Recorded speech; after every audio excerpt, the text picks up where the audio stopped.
Hey everyone, Mr. Happy here, and in this video we're going to be taking a look at the Tokyo stage schedule. This is for the upcoming fan festival from Japan for Final Fantasy XIV in anticipation of Shadowbringers coming July 2nd, early access June 28th. Now for those who don't know, I am actually going to be physically attending the Japanese fan festival. I did post a video about it on my channel, and we will be providing content in the form of vlogs, as well as, of course, the usual content overviews of the fan festival. It's going to be coming from Japan instead of from here in my office back in the Bay Area. Now, with that being said, I've gotten a lot of questions regarding the stage schedule in regards to, will there be English translations available? You know, what are they actually going to have at the JP Fan Fest outside of the opening keynote and a live letter? So because they made an official post, figured I'd share it with all of you here on the YubTubs. So again, for those of you who didn't know, there will actually be an English commentary stream. This was officially announced, I believe, when they announced that Live Letter 50 would be taking place during the second day of FanFest. Now, they are going to have some Japanese language streams as well, the main stage stream. They're even going to do a secondary stage stream, which is going to be our usual Takai Challenge, something they've done at the 14-hour broadcasts for the Final Fantasy XIV anniversary. He's going to be attempting to collect all the blue magic he can in as little time as possible on that secondary stream. I've spent 14 hours on one primal spell, so I hope he goes for those last.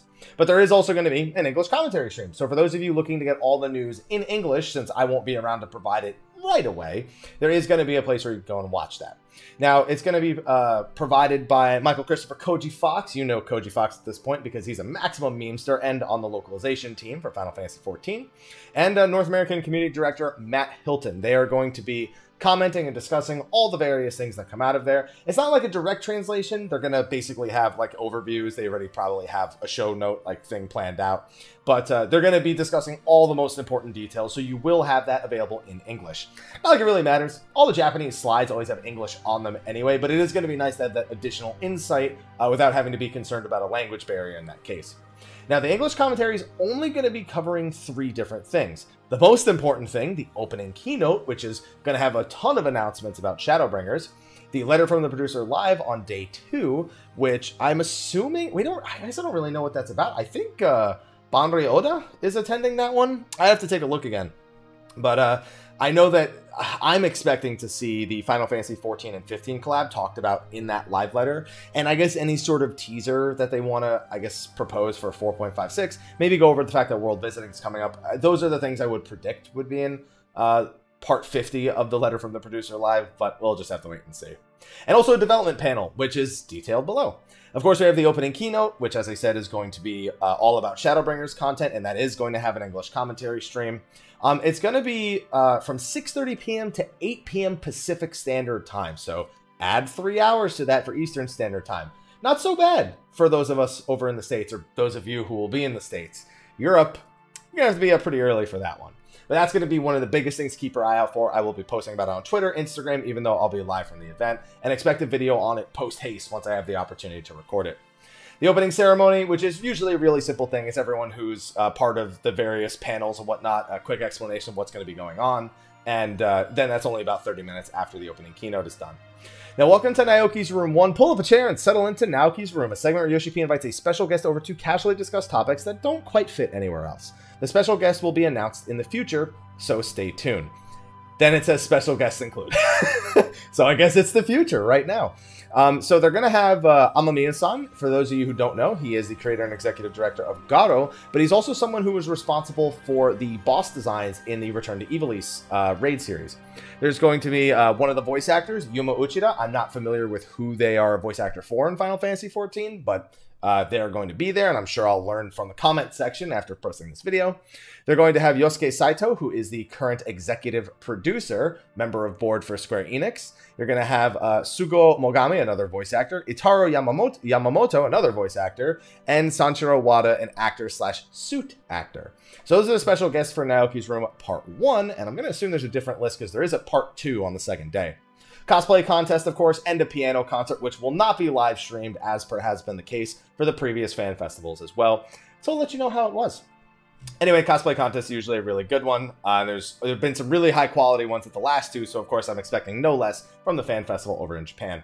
On the secondary stream, this is where it does go over the Takai challenge, which is something he's done for the 14-hour broadcast. I already told you he's going to be trying to learn as much blue magic as he possibly can.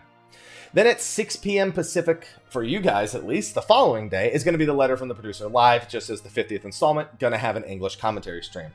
Then the development panel, join members of the development team as they take you behind the scenes and showcase the work that goes into creating 14. This isn't much more specific than that, so what aspects they're going to be going over, we're not 100% sure, but there will be English commentary for it, so it should be easy to keep up with it.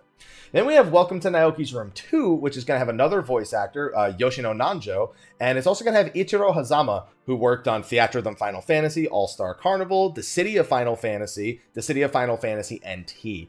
So I'm kind of curious about that, because Ishtola, for those of you who don't know, is a character in The City of Final Fantasy NT. It did just go free to play for the, kind of a free version for it on Steam and PS4, which you can then also purchase.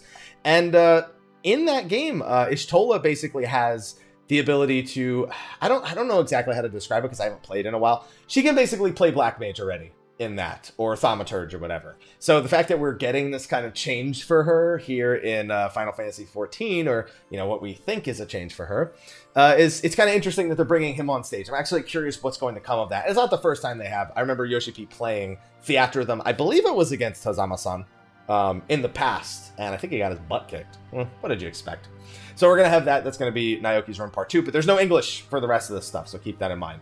Alienware is going to be presenting the Feast Regional Championships 2018 Japan Finals. Now, if you haven't watched, as much as we kind of meme on Final Fantasy XIV PvP, I'm not a big player of it, but the North America and European Feast Regional Championships were great. Really enjoyed listening to Frosty and Plus One's shoutcasting for both of the events, and the competition was fierce. It was a really, really fun event to watch. I'd highly recommend going and watching them if you haven't already. I'm looking forward to seeing how the Japanese side of things goes, because they have 3 whole data centers competing, and I want to see how that ends up working out. That looks like it's going to be only about an hour and a half, which I'm surprised.